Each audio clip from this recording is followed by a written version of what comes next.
Hi everybody, Doug Walsh here with Horses a Second Language, and welcome back. I've got Habiba today, and we are working on pulliness in the bridle and how we kind of help solve that.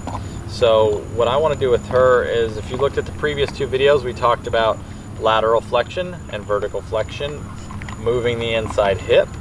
So we're, if I want her to move laterally to the, if I want to ask for if I want to ask for lateral flexion to the right and put my inside hip on, that she'll want to turn and engage that inside hip forward and under with being nice and light on the inside rein, not wanting to pull.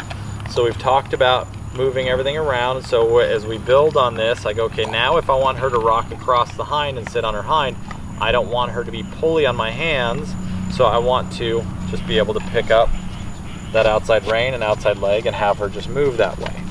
So now I'm going to start into the trot work a little bit. So I might ask her to pick up the trot.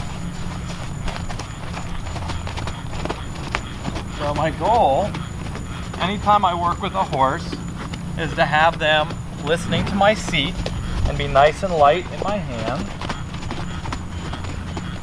So if I want to trot her around like this, that I can let her have her head, and she's not going to pick up speed at all or want to get pulley, so she can stretch down and out if she wants to.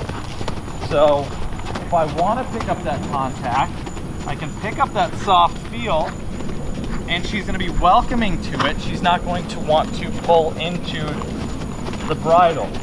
So even if I want to slow that trot down really slow, I can pick up that soft feel, go nice and slow, and I can go to a loose rein. And if I'm not giving her a different cue from my seat, she can go down to a nice walk on a loose rein.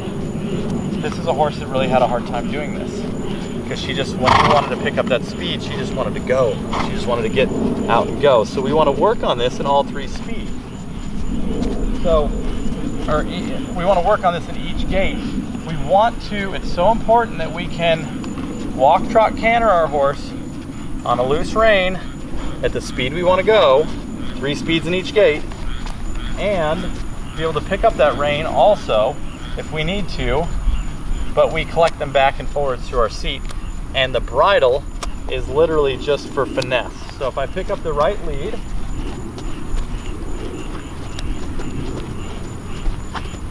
so my trot this way, I want to manage the head. I want to have it nice and soft.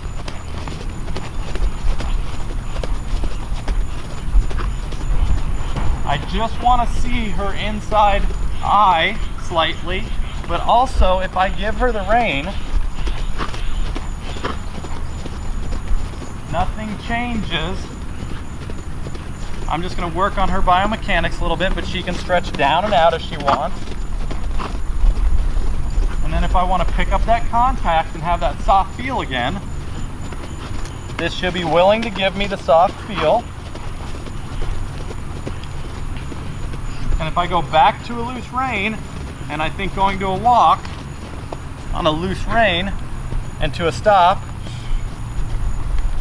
that she'll give me a nice soft stop on a loose rein. So it's so important, if you watch, please watch the 2 videos prior to this, because it explains how we get to this point. Because she was a horse that, and I don't know if you have a horse like this, but if you get on your horse and you can't walk and trot them and go from having a nice soft feel where they actually give and don't want to pull on you without a harsh bit. She is in a egg butt 3-piece snaffle. So we don't want to have any type of leverage when we're teaching them this. It's the opposite. We need to really teach them how to just give naturally, which takes a little bit more time, but it's going to be a better solution down the road. Remember, the only time we should go to any type of a bit that's got a leverage to it is when we're to a point where it's just fine-tuning the movements of the horse. We're not dependent on it to get the horse to stop or to get them to drop their head. It's literally just a fine-tuning. You can do all those movements with a horse in a hackamore and a and just a snaffle bit just with one hand. So like, just a 2 rein where you hold 2 reins in one hand, and they'll still do all the same movements. So it's a process, but if you do this, you're gonna have a wonderful horse. It's super soft to you, and she's checking in with me, and then if I ask her, just if I pick up those reins, I just want her to drop that head really nicely. So getting her to allow access to a very important part of her body. So I don't want to keep trotting around. I don't need to get the point across on this video of how we started off nicely with connection, and then she's not there yet, but I want to show you where we're working on. Connection, then I allowed her to stretch down, went back to a connection with her. I had connection the whole time, but I brought the withers up and the pole up a little bit, and then just asked her to slow down, find her balance. It's important about finding the balance. It's not always about going fast and forward. It's about the horse finding the rhythm and the balance that they can use themselves correctly. So I hope you guys have enjoyed this video. If you have, please make sure to watch more.